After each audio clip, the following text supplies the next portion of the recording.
ओम शांति सुप्रभात। अमूल्य आत्मिक संतान जेउमाने कि एई पुरुणा पतित व्यक्त शरीर एवं व्यक्त दुनिया ठारू ऊर्ध्वकु जीवार पुरुषार्थ करुछंती सेमानंकु अंतरर सहित ईश्वरीय शुभ अभिनंदन शुभेच्छा सुस्वागत। उमंग आउ उत्साह एपरी शक्ति जहाँकि प्रत्येक व्यक्ति को खुशी बा आनंदरे उड़ीबा पाई डेणा भली कार्य करिथाए। मानसिक एवं शारीरिक शक्ति जोगई थाए, चाहे से दुर्बल शरीरधारी ही थाउ बा शारीरिक अक्षम होई थाउ। गोटे छोटिया सत्य उपाख्यान टी कहिबी। आमर नूतन घर तैयारी कार्य चली थाए। शिशुपालगड़ पथुरिया माटी नियो खोला हेबा बेले सेथिरु बड़ बड़ पत्थर मान बाहरु थाए। सेगुड़ी को कार्य चालुथिबा परिसर बाहर को आनिबा पई केही आग्रह प्रकाश करू नथांती कामेका माने। परंतु एते बड़ बड़ पत्थर नुहे जे जहाकू अणा जाई पारिबो नाही, मिलिमिशि सहजरे भी कढ़ा जाई पारिबो। किंतु आग्रहर अभावरु समस्ते पछघुंचा देउथांती। सेमानंक भितरे जणे मध्यवयस्क अति पतला व्यक्ति कार्य करुथांती, जे कि मते देखिले रामभक्त हनुमान भली आंठू माड़ी बसी पड़ी जय श्रीराम कही विराट प्रणाम टीए जनांती। मु कहिली, अरे हनुमान गंधमार्दन पर्वत उठे आनिथिले, आमर एते जण महावीर अछंती सामान्य पत्थर को हटई पारु नाहंती। यह सुनिबा क्षणी सही पतला व्यक्ति जनक खंडे मोटा बाउंस साहाय्य बड़ पत्थर खंड को गड़ेई गड़ेई बाहर को नहीं आसिले। तांको देखा देखी समस्ते मध्य लागिगले। चाहू चाहू सबु पत्थर खंड मान बाहर को आसीगला। कहिबार तात्पर्य जे तांको ठारू बलशाली व्यक्ति जहा करि पारु नथिले केवल उमंग आउ उत्साह भरी देवारु तांको शरीर रे काहू जेपरी अमाप शक्ति माड़ी आसिला। कारण मानसिक स्तर रे से निजकु शक्तिशाली अनुभव करिनेले महावीर हनुमानंक भली। तेणु बड़रू बड़ कार्य मध्य तांकु नगण्य भली मने हेला। वर्तमान समाज रे सही आत्मिक शक्तिहीन हो जाइथिबा कारणरू समस्ते स्थाणु हो जाइछंती, अर्थात पांच विकार रूपी रावणर गोलाम हो जाइछंती।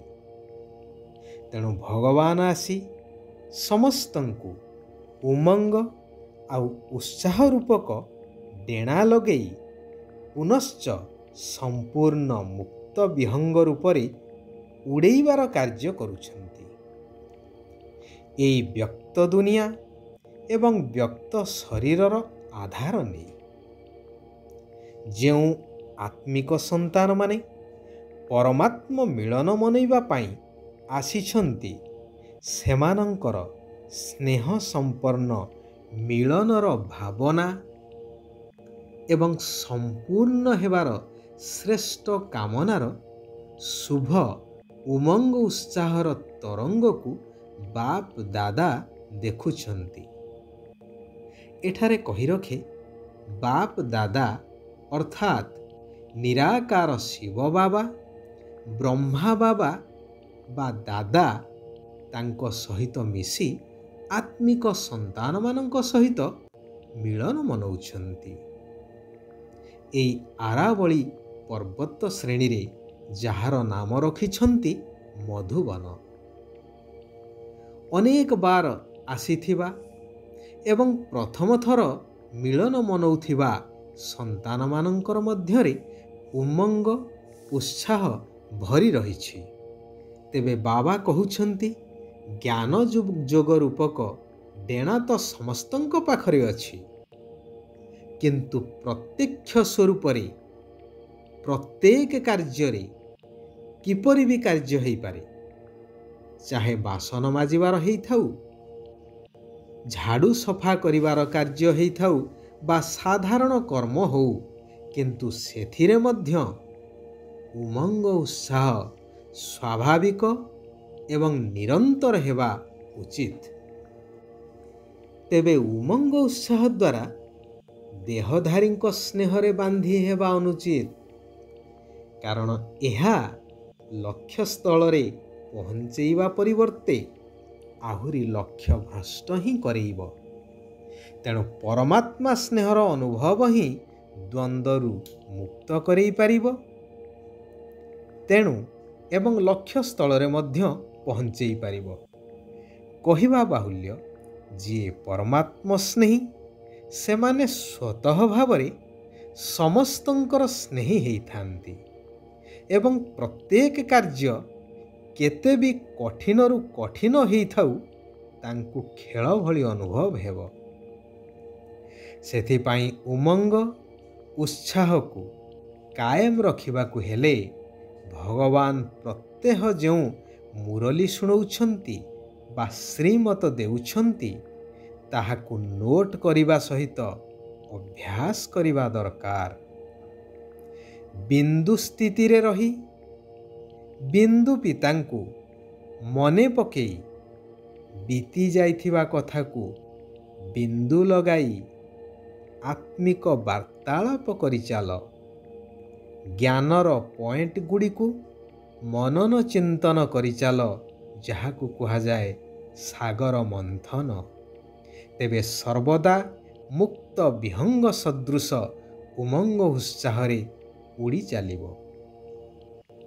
ବାବାଙ୍କ ଠାରୁ ମିଳିଥିବା ଜ୍ଞାନ ରୂପକ ସମ୍ପତ୍ତିରୁ ଗୋଟିଏ ଗୋଟିଏ ଜ୍ଞାନରତ୍ନକୁ ସମ୍ମୁଖକୁ ଆଣି ସେହି ସ୍ଥିତିର ଅନୁଭବ କରିବା ଦରକାର। ଯେତେବେଳେ ଯେଉଁ ସ୍ଥିତି ଭଲ ଲାଗୁଛି, ଅର୍ଥାତ୍ କେତେବେଳେ ଆତ୍ମିକ ସ୍ଥିତିର, କେତେବେଳେ ଫରିସ୍ତା ସ୍ୱରୂପର ଅଭ୍ୟାସ କରିବା ସହିତ ଆତ୍ମିକ ବାର୍ତ୍ତାଳାପ ମଧ୍ୟ କରିଚାଲିବା ଦରକାର। ଯେଉଁ ସମୟରେ ଯେଉଁ ସ୍ଥିତି ଭଲ ଲାଗୁଛି ସେହି ରୀତିରେ ମନେ ପକେଇଲେ ଉମଙ୍ଗ ଉତ୍ସାହ ସର୍ବଦା କାୟମ ରହିବା ସହିତ ବାବାଙ୍କ ଠାରୁ ସର୍ବସମ୍ପତ୍ତିର ଅଧିକାର ମଧ୍ୟ ପ୍ରାପ୍ତ ହୋଇପାରିବ। ଶିବ ବାବା କହୁଛନ୍ତି, ଏହି ସଙ୍ଗମ ଯୁଗୀ ବ୍ରହ୍ମାମୁଖ ବଂଶାବଳୀ ବ୍ରାହ୍ମଣ ଜୀବନରେ ଅଲୌକିକ ମୌଜର ଅନୁଭବ କରୁଥିବା କର୍ମର ଗୁହ୍ୟ ଗତିର ଜ୍ଞାତା ହୁଅ। କିନ୍ତୁ ମୌଜରେ ରହିବାର ଅର୍ଥ ଏହା ନୁହେଁ କି ଯାହା ଇଚ୍ଛା ତାହା କରିବା କି ନିଜ ମସ୍ତିରେ ରହିବା। ଏହା ହେଉଛି ଅଳ୍ପ କାଳର ମନ ମୌଜି। ଏହାଦ୍ୱାରା ସଦାକାଳର ଆତ୍ମିକ ମୌଜ ଦୂରେଇ ଯିବ। ଆତ୍ମିକ ମୌଜରେ ରହିବା ହିଁ ହେଉଛି ଯଥାର୍ଥ ବ୍ରାହ୍ମଣ ଜୀବନ। ତେଣୁ ମୌଜ କରିବା ସହିତ କର୍ମର ଗୁହ୍ୟ ଗତିର ଜ୍ଞାତା ମଧ୍ୟ ହୁଅ। ଅହମ୍ ଅର୍ଥାତ୍ ଅହଙ୍କାର, ବହମ୍ ଅର୍ଥାତ୍ ଅନୁମାନ କରିବା। ଏହି ଅହମ୍ ଏବଂ ବହମ୍ କରିବା ପରିବର୍ତ୍ତେ ସମସ୍ତଙ୍କ ଉପରେ ରହମ୍ କର, ଅର୍ଥାତ୍ ଦୟାଭାବ ରଖ। ଆଚ୍ଛା, ଆଜି ପାଇଁ ଏତିକି। ପୁଣି ଆସନ୍ତାକାଲି ଆମେମାନେ ଏକତ୍ରିତ ହେବା ସେହି କଲ୍ୟାଣକାରୀ ପରମ ପ୍ରିୟ ପରମାତ୍ମାଙ୍କର ଆଉ କିଛି ଅମୂଲ୍ୟ ମହାବାକ୍ୟକୁ ଆଲୋଚନା କରିବା, ଜୀବନରେ ଧାରଣ କରିବା, ନିଜର ଉନ୍ନତି ସହିତ ସାରା ବିଶ୍ୱକୁ ପରିବର୍ତ୍ତନ କରିବାର କାର୍ଯ୍ୟରେ ନିଜକୁ ସହଯୋଗୀ କରିବା। ସାରା ବିଶ୍ୱର ଆତ୍ମାମାନଙ୍କର କଲ୍ୟାଣ ହେଉ। ସମସ୍ତେ ସୁଖ ଆଉ ଶାନ୍ତିର ଅନୁଭବ କରନ୍ତୁ।